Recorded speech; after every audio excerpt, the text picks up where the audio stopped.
There is a very easy XP boost you can miss out on in Starfield, so don't make the same mistake as I did. Got many tips in this video. Let's start with skill books, which are spread throughout the galaxy and offer a wide range of permanent stat increases. You can find your first one in the lodge on the table next to where you place the artifact during your first mission, which will reduce your fall damage by 5%. And while that might seem obvious, don't make the mistake of just leaving it there, as I have for literally my entire first playthrough. Some of these magazines also come in multiple issues, meaning you can collect the same buff multiple times. I highly recommend looking for issues of the Peak Performance magazine, as each one you find increases your carrying capacity by 5 kilograms. You can find the first one in the gym on the Eye, the space station orbiting Jemison that you'll also visit for the main story mission Into the Unknown. I'll also link some guides in the video description if you want to look for more. And if you're looking for ways to improve your regular skills, did you know that sleeping in a bed, even if just for an hour, will give you a 10%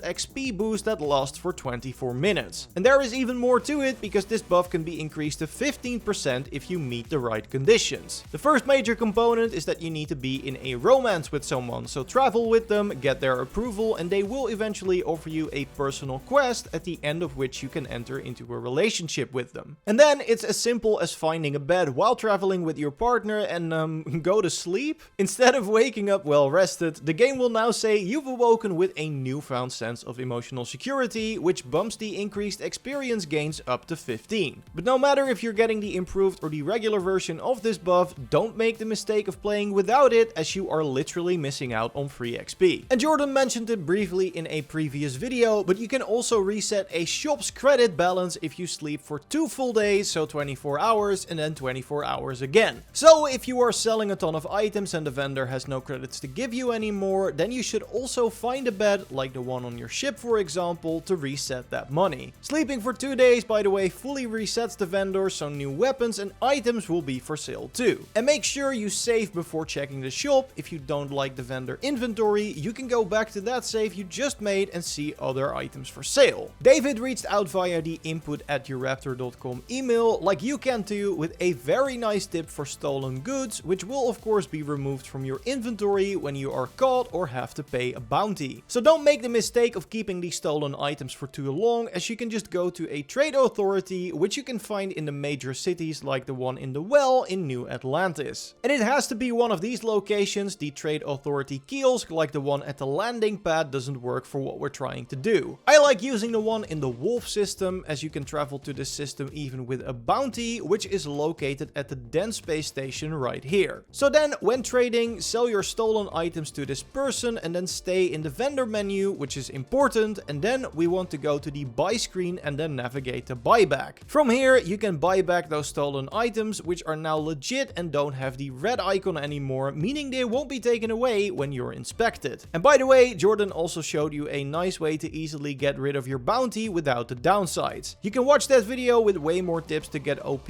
early via the link in the video description. Before we move on to more amazing tips, if you've enjoyed the video so far, then a like would be awesome, and if you don't want to miss our next spoiler-free Starfield video, be sure to subscribe as well. Now, a lot of your time in Starfield will be spent traveling around, and there are a lot of ways you can speed that up. For instance, you can open your scanner and fast travel to nearby points of interest you've already visited. From the star map, you can also put down a marker anywhere on the planet's surface and land there, which also works when you are on the planet itself, so you can quickly explore different areas. Even better, if you need to get to a mission location quickly, simply open your mission log, select the mission you want to do, and press the set course button to immediately fast travel to the quest location. If you're not able to fast travel to that location yet, the game will at least plot a course to the system you need to jump to, and the best part is you don't even have to be on your ship to do this. You can just explore a planet, and when you want to get back to a quest, open the log, plot a course, and bam, you're right where you need to be. Although do keep in mind that if you are over encumbered, fast travel won't work. And considering the amount of things you can pick up in the game, that will happen a lot faster than you might think. But don't make the mistake of trying to carry everything in your own pockets, as you can of course give some items to your companion, but also store a lot of stuff in your ship's cargo hold. You can access it by opening the ship menu while on your ship and then selecting cargo hold. Then swap to your own inventory and stash as many heavy items as possible. The great thing about storing things here is that you have easy access to it when it matters. At a vendor, you can also sell items directly directly from your cargo hold, and when building outposts or decorating a house, you will automatically pull required resources from your ship's cargo hold too. And even when your ship is full of loot, you can always upgrade it with more cargo space, buy a new ship from the ship technician, or watch our recent video that shows you how to get an amazing free ship with 2280 cargo capacity. We'll leave a link to that one in the video description. I already mentioned that you'll spend a lot of time in the game simply traveling around, and while sprinting is pretty quick, it does deplete your oxygen. So what I found is that you want to mix up sprinting with some boost pack jumps, because while you're in the air, your oxygen levels will actually regenerate. Especially on planets with lower gravity, like Mars, you can stay in the air long enough to regain a huge part of your stamina meter. It's also nice to use in cities where you have to walk a lot, as this tactic allows you to travel longer distances much quicker, which is great if you need to get to a vendor or if you're out looking for resources. And another tip for that, by the way, opening your scanner and pressing the fire button will automatically pull up your laser cutter, assuming you have one in your inventory. So no need to waste one of your favorite slots on this tool, as you have a quick way to pull it out by default. Now let's take a step back to character creation, because if you're unhappy with any of the appearance choices you made, there's actually a way to redesign your look. Like, I spent way too much time in character creation at the start, but by visiting one of the enhanced clinics at any point during your playthrough, you can redo visual character creation, change your name and pronouns, and it will only cost you 500 credits. I found one in New Atlantis. If you go to the commercial district and walk around the pond taking a left and then enter this building, but there are more of them in other major settlements. One thing they don't allow you to do is change your background or traits, so you can only change those when you roll a new character. Luckily, you can easily go back to a previous save if you made a bad choice during your playthrough, so totally smart to save often, in particular after grabbing a legendary piece of loot. Most loot from chests and enemies in Starfield is randomized, meaning that if you find an amazing item and then die, that item might not be there anymore by the time you make it back. So anytime you find something worth holding on to, quick save immediately to make sure you cannot lose it. And again, it's also smart to make some quick saves during missions. You can even do this during a firefight or a ship battle, which is great for if you want to save progress during a difficult encounter. If you instead find yourself struggling with a social encounter, it's good to remember that there are certain consumables that can buff your persuasion stat for a short amount of time. One of these is the special sangria you can buy at the Astral Lounge in Neon. Turn around from the Neon core area, just head straight and you will find it eventually. So it's smart to keep a couple of these on hand, and if you run into an important persuasion check that you want to succeed at, quick save, consume the sangria, and then enter the conversation. If you fail, you can simply retry from your quick save, but having one of these buffs active will at least increase your chance at success. And one big mistake you definitely want to avoid is bringing your companions on any stealth missions. Some quest givers will warn you about this actually for quests where stealth might come into play, but I was stubborn and thought that Andreja would be okay to bring along because she has a high level in the stealth skill. Well, that didn't help me much, as she constantly got me spotted while I was trying to be sneaky. So as soon as you're about to enter a quest location, talk to your companion, tell them to wait, and clear the job on your own. If you enjoyed the video, be sure to leave a like and remember to subscribe as well, as we got more spoiler-free Starfield tips and tricks coming your way. And if you want, you can watch our previous video on the amazing rewards from faction quests by clicking on the screen. I will see you in the next one. Goodbye.